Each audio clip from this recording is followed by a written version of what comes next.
Ay, alangkah indahnya pagar alam ini. Meski tidak tahu Mbak Indah kemana. Aku nih sampai lupa nak kesini nih nanya netizen seputar pemilu 2024. Lemaknya kemana lah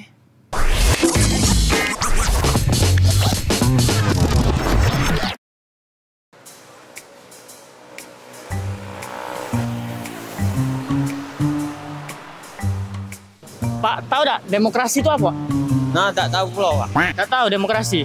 Demokrasi ialah apa? Pemilihan langsung secara masyarakat. Sejak kapan Indonesia jadi negara demokrasi, Pak? Dari nenek moyang.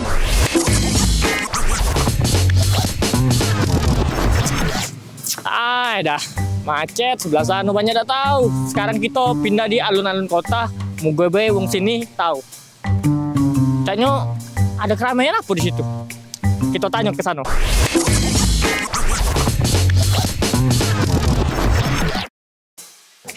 Halo, assalamualaikum Mbak. Saya Egon dari TVRI. Nak nanya, tahu tak demokrasi itu apa?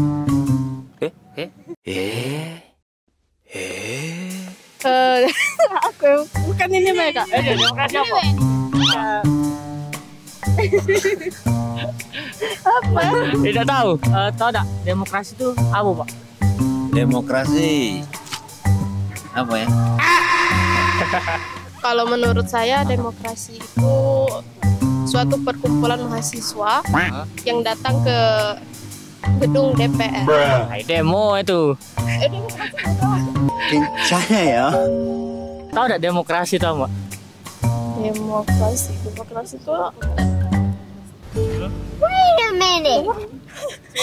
Indonesia negara demokrasi itu sejak kapan, Pak? Sejak era Soekarno turun itu. Iya, Pak. Ya, teorinya.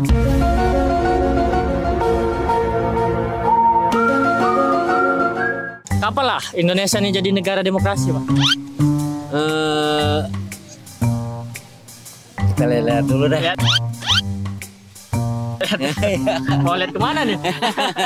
Oke, Apa lihat ke belakang, apa lihat ke depan, Iya, benar. samping, kiri, kanan. Ya, kalau menurut saya demokrasi untuk rakyat dalam pemilu itu yang pertama, dia bisa memilih tanpa paksaan. Kemudian tanpa arahan orang lain. Kemudian dia bisa melakukan pemilihan itu dengan mudah, terjangkau, tidak mengalami kesulitan ketika dia harus berjalan atau bergerak atau menuju ke tempat pemungutan suara. Kalau dia masyarakat itu sudah bebas seperti itu, berarti demokrasi berlangsung bagus saya kira. Kan ada istilahnya juga demokrasi di pemilihan itu berlangsung jujur dan adil. Itu kira-kira kalau menurut saya, Mas. Yang luar biasa, meskipun banyak orang menuduh atau menganggap remeh Indonesia tentang demokrasi, tapi sebenarnya Indonesia ini dipuji oleh negara-negara dunia sebagai negara yang belum maju, yang penduduknya banyak, tapi sudah menjalani demokrasi yang demikian bagusnya. Sebagai contoh, baik itu pemilihan kepala desa, baik itu kepala daerah, pemilihan legislatif, pemilihan presiden, itu semua menjadi contoh. Artinya, dalam beberapa dekade ini, ketika menjalani pemilu, pileg, atau pilkada, tanpa konflik yang berarti, padahal luar biasa banyaknya. Itu Mas, menurut saya. Jadi sebenarnya Indonesia ini sudah menerapkan demokrasi politik, khususnya demokrasi dalam pemilihan, sudah bagus menurut penelitian saya.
Halo Pak. Saya Egon dari TVRI, nak nanyo. Nanya apa? Tahu nggak pemilu itu apa Pak? Nah, nggak tahu juga. Pemilu itu apa? Pemilu itu pemilihan umum. Pemilihan umum. Iya. Kalau pemilu menurut saya bebas, rahasia. Kalau yang sebenarnya, tapi kalau pemilu itu ya kalau bahasa Palembangnya milu-milu. Milu-milu. Milu nak kemana? Iya. Tahu nggak pemilu itu apa? Pemilihan umum. Kalau golput, tahu nggak golput? Golput itu belangko kan? Blanko. Nih. Union apa? Golput itu apa yang coblosnya tuh Ah. ada 2 coblosan dalam satu. yang batal, yang gagal. Yo, Golput itu apa Pak? Itu kan golongan putih. Putih. Iya. Golput. Apa itu? Golput. Nggak tahu juga. Golput. Iya. Belum hafal malahan. Golput nggak milih. Udah milih. Ngapa udah milih? Nggak tahu. Nggak tahu. Sekowongnya. Ah. Ya sudah, kalau saya itu Egon nak nyari wong lain lagi, nak bertanya lagi. Oke. Golput. Golongan umum. Golongan umum. Kian, nggak tahu. Golput. Apa yuk?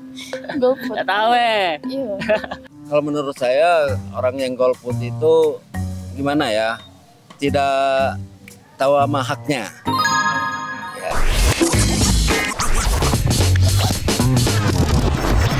Kalau saya melihat kan pemilih pemula ini kan ini rata-rata kalangan milenial ya. Dia itu ingin mudah, ingin praktis. Saya tuh membayangkan apakah kalau di Indonesia ini bisa melakukan seperti katakanlah di negara demokrasi seperti Amerika. Mungkin biayanya lebih murah ya. Kalau sekarang kan habis triliunan rupiah. Artinya dengan sistem digital, Mas. Jadi kalau di sana, negara sana itu memilih nggak harus antri, dia cukup memencet tombol aja langsung terhubung dengan istilahnya KPU-nya sana secara terpusat dan transparan hitungannya, tidak jelimet. Kalau sekarang kan melalui KPPS, melalui KPU kota, KPU provinsi, KPU pusat. Nah, bagaimana kalau langsung aja pakai digital? Itu saya kira bagus untuk anak muda. Dan kalau sudah itu, saya yakin anak muda sudah tidak apatis. Saya yakin, Mas, dengan tren yang saya lihat ini anak-anak muda sudah mulai mau berpolitik, ya kan? Saya kira juga TVRI berperan karena beberapa kali TVRI ini menggelar event politik itu di kampus. Dan saya pancing-pancing, kebetulan ada beberapa kali saya juga menjadi narasumber. Saya kira anak muda ini sudah mulai berpolitik. Nah, kalau sudah anak muda ini mulai berpolitik, saya pikir mereka akan mencari jalan supaya pemilihan ini praktis, tidak jelimet. Saya pikir mengarah, meskipun kita nggak tahu generasi keberapa.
Black campaign merusak citra pihak lain mungkin. Namanya? Nggak tahu. Kalau black campaign apa? Itu kampanye hitam. Tahu nggak apa tuh black campaign? Dan melajari ke sana. Black campaign Kalau black hitamnya. Hitam. Nah, campaign nggak tahu apa itu. Tahu Iya. Apa lah jadi Kon juga bingung mau apa. Black campaign. Kalau Blackpink tak ada Black. Iya, Blackpink. Yang Apa? band itu kan? Yang dari Korea. Nah, Black Campaign tau ada Pak? Nggak tahu aku. Nggak bisa. Nggak bisa. Tahu. Ya. Black Campaign? Oh, nggak tahu. Black Campaign tuh apa, Mbak? Black Black Campaign. campaign. Heeh. Black hitam enggak? Hitam. Campaign. Camping hitam.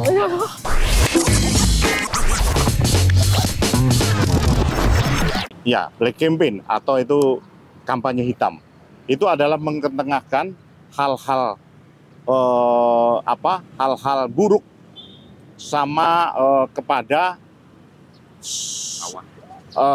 politik ya. Artinya itu entah itu pasangan pilkada, entah itu pasangan pilpres, entah itu pileg dan sebagainya. Tujuannya adalah untuk mengurangi elektabilitas. Jadi misalnya kampanye itu menuduh seorang calon misalnya dia punya kasus, padahal tidak.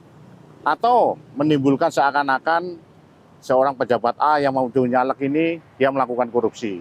Sehingga masyarakat nggak suka. Padahal yang dilakukan oleh, artinya kasus itu bukan masuk ke ranah hukum, bahkan belum diperiksa sama KPK, kejaksaan atau ke polisi. Hanya sekedar sebatas demo-demo saja. Padahal belum terbukti. Tetapi dengan adanya kampanye tadi, otomatis menimbulkan kebencian masyarakat kepada sang calon tadi. Itulah dinamakan black campaign.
Stop dulu, Ego nak nanya di sini, Ejak Gondrong nak nanya.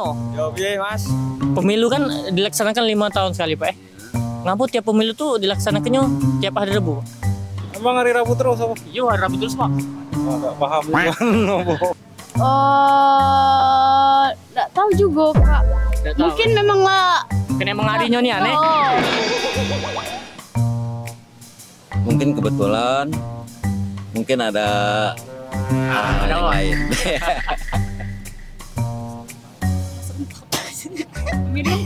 Karena ini tidak boleh sama mungkin. Nggak boleh sama. Iya mungkin. Ngapa nggak boleh?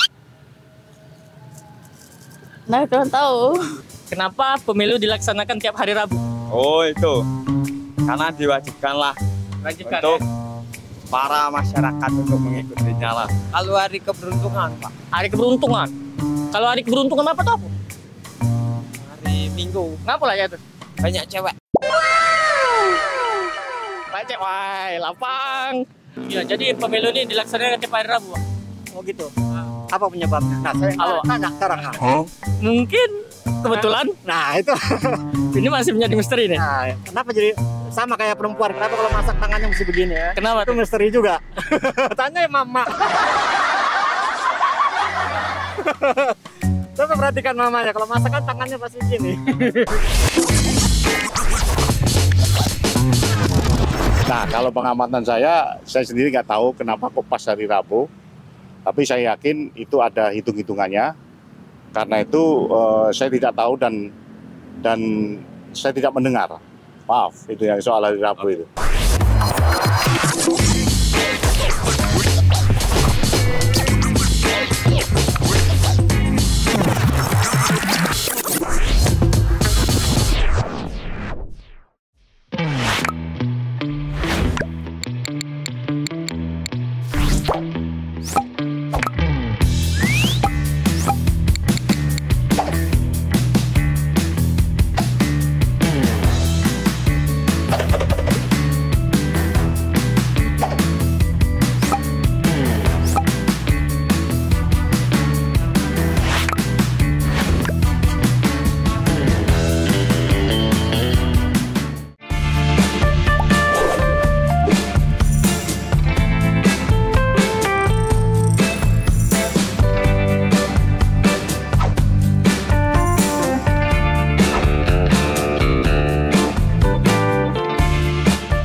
Nah, lah tahu kan jawabannya Cak Mano?